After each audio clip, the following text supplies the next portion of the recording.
વાસના, આસક્તિ એ માણસને આખી જિંદગી ભાર સહન કરાવે ભાઈ.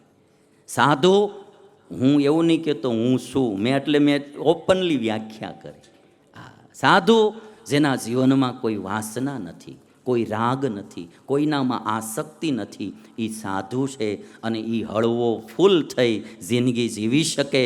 વાસનાવાળો એ ભારે ભારે રહ્યા જ કરે. એ રાજા હોય તોય ભલે, રંક હોય તોય ભલે, શ્રીમંત હોય તોય ભલે, ગરીબ હોય તોય ભલે, ત્યાગી હોય તોય ભલે, ને ગ્રહસ્થ હોય તોય ભલે, વાસનાવાળો જીવ દુઃખી થયા કરે. ભીષ્મ દાદાના પિતા શાંતનુની જેમ પીળો પીડ્યા કરે વાસનાવાળો. ઉજાસ ન રહે એના જીવનમાં. એના જીવનમાં આમ આનંદ ન હોય, ઉમંગ ન હોય. વાસનાવાળો જીવ, આસક્ત જીવ આમ પીળો પીડ્યા કરે, મોળો પીડ્યા કરે. વધારે વરસાદ પડી ગયો હોય ને પછી કેમ મોલાય પીળી મળે પડવા, એમ ખોટી પ્રીતિઓ એ માણસને દુઃખી કર્યા કરે. એટલે તુલસીદાસજી કે એક એક ચોપાઈઓમાં આમ જોઈએ તો આપણને એમ થાય કેટલું સત્વ ભર્યું છે. સાધુ ચરિત શુભ ચરિત કપાસુ. સાધુનું જીવન તો કપાસના જીવન જેવું નિરસ બિસદ ગુણમય ફલ જાસુ. કપાસ નિરસ હોય એમ સાધુ આસક્તિ રહિત હોય. કપાસ બિસદ, કપાસની સફેદ હોય એટલે એનો ઉજાસ આપે. એનો અનુભવ તમને કઈ રીતે થાય? તમારા મકાનમાં ચારે બાજુ તમે આખું વ્હાઇટ એન્ડ વ્હાઇટ બનાવ્યું હોય ને, અંદરનો ભાગ દિવાલી વ્હાઇટ, ટાઇલ્સ બી વ્હાઇટ, ફ્લોરિંગ ટાઇલ્સ બધું જ વ્હાઇટ હોય ને, પછી તમે ઘરમાં ઉજાસ જોજો.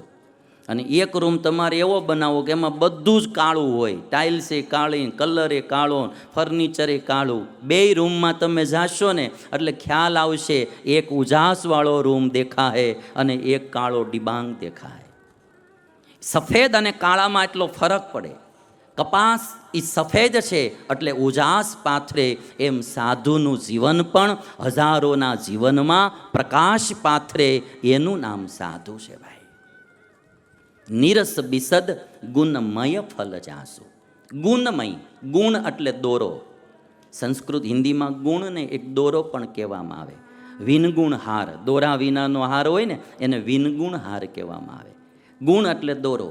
કપાસમાં દોરો હમાયેલો છે, કારણ કે કપાસમાંથી દોરો બને. કપાસનું જીવન પણ ગુણમય છે અને સાધુનું જીવન પણ ગુણમય છે. દયા, ક્ષમા આદિ બધા ગુણો એનામાં છે. એટલે કપાસ પણ ગુણમય છે અને સાધુ પણ ગુણમય છે. અને તુલસીદાસજી કે જો સહી દુઃખ પર છિદ્ર દુરાવા. કપાસ શું કરે? પોતે દુઃખ સહન કરી અને બીજાના અંગોને ઢાંકે. તાઢ તડકાથી બચાવે, પાણીથી બચાવે, કીડી મકોડાથી, મચ્છરથી બચાવે. એ કામ કપાસ કરે છે.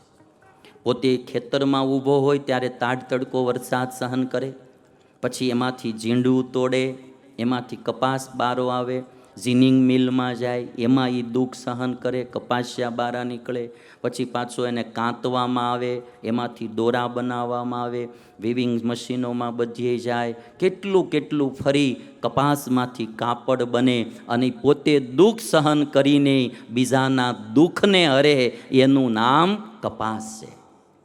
જેવો કપાસ એવો સાધુ પણ પોતે પોતાના જીવનમાં દુઃખ સહન કરીને સમાજને સુખી કરવાના કામ કરે. એનું નામ સાધુ છે ભાઈ.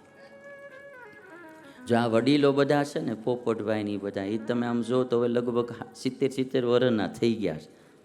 આ ઉંમરે માણસ શાંતિથી ઘરે રહે તો વાંધો, હું કંઈ ચિંતા તો છે નહીં. પણ કેટલા ધક્કા જમીન સંપાદન કરવા માટે ગાંધીનગરના ખાધા.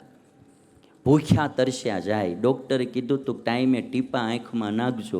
એ ટીપા નાખવામાં ન રહ્યા, એમાં એક આંખ વહી ગઈ.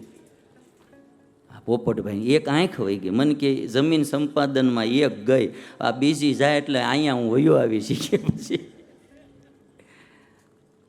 આ સમાજ માટે સાધુ એટલે મેં તમને કહ્યું ને ભાઈ, કોઈનામાં 5% સાધુતાનું કાર્ય હોય, કોઈનામાં 10%, 15%, 20%, 25%.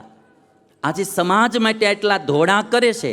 આ બધા જે કોઈ ટ્રસ્ટીઓ, જે કોઈ મહેનત કરે, એ સાધુ કાર્ય છે. પોતે દુઃખ સહન કરીને બીજાના સુખ માટે કામ કરવું એ સાધુનું જીવન છે. અમારે પરસોત્તમભાઈ વરમોરાવાળા બેઠા, આપણે આમ જોઈએ, આમ જોતાય તે પહેલેથી હું જ્યારથી જોતો હોઉં, લગભગ મેં 3 કથા અહીં મોરબીમાં, ત્રીજી છે, ચોથી આમ તો એક લોકડાઉનમાં કરી હતી આપણે. મોરબીની કથા સુપર હિટ કથાઓ રહી છો આપણી ભાઈ. એમાં પહેલી મેં ઉપનિષદની કથા કરી હતી મોરબીમાં, ઉપનિષદની ગહન વિષય.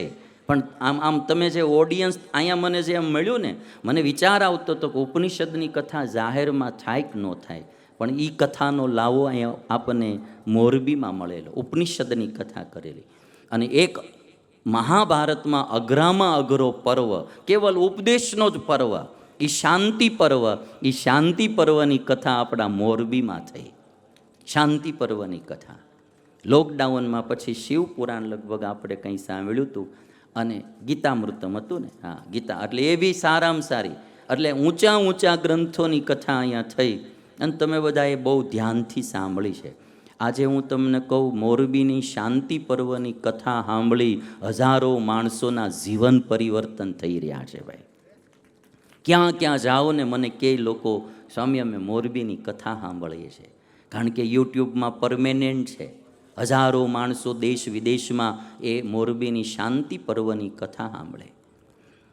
અને હમણાં સર્વમંગલ સ્વામી કહેતા હતા ને, ભગવાનની દયા કે જે કંઈ મારી મહેનત કયો કે ભગવાનની કૃપા કયો, આજે યુટ્યુબમાં રોજના 2.5 થી 3 લાખ માણસો કથા સાંભળે છે આપણી, રોજની 2.5 થી 3 લાખ વ્યુઅર્સ, રોજના 2.5-3 લાખ વધે.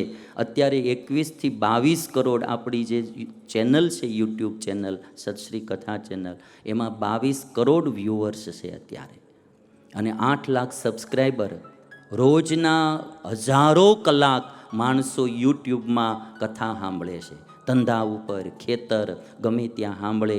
અને મારે તમને વિનંતી કરવી છે, યુટ્યુબ સબસ્ક્રાઈબર કરી અને રોજ એકાદી સારી નામી 5 મિનિટની ક્લિપ અમારા સંતો કાપીને મોકલે. આમ મેં કથા સાર જ કરી હોય, આમ માખણ એમાંથી ને તાવીને ઘી કાઢી 5 મિનિટની ક્લિપ આપે. તમે ગમે ત્યાં સાંભળી શકો. હા, તમે આમ ખાતા 5 મિનિટની કે 7 મિનિટની ક્લિપ હોય, પણ એક એવો મેસેજ આવી જાય, એ ઘણીવાર માણસનું જીવન બદલી નાખે. મને એવા યુવાનો મળ્યા છે કે સ્વામી, મનમાં મૂંઝાતો પ્રશ્ન સતાવતો હોય, અને એ જ સમયે આવી આ 5 મિનિટની ક્લિપ સાંભળો ને, મારા પ્રશ્નનું સોલ્યુશન આવી જાય, તરત આપણને એક નવો માર્ગ મળી જાય. તો આજે મારે તમને કહેવું, રોજ તમે બીજું ત્રીજું સાંભળતા હશો, એમાં મારે નથી જવું. મારું તો એ કેવું, સારું સાંભળવા મળશો એટલે મોડું એની મેળે છૂટી જાય. સૂર્ય ઉગે એટલે પછી અંધારાની વાત કરવાની જ ન હોય કે અંધારું દૂર રાખો, અંધારું કાઢો. સૂર્ય ઉગે એટલે અંધારું એની મેળે વયો જાય. તમે જે સાંભળતા હોય, પણ રોજ નિયમ રાખો કે 1/2 કલાક તો કથા શ્રવણ કરવીને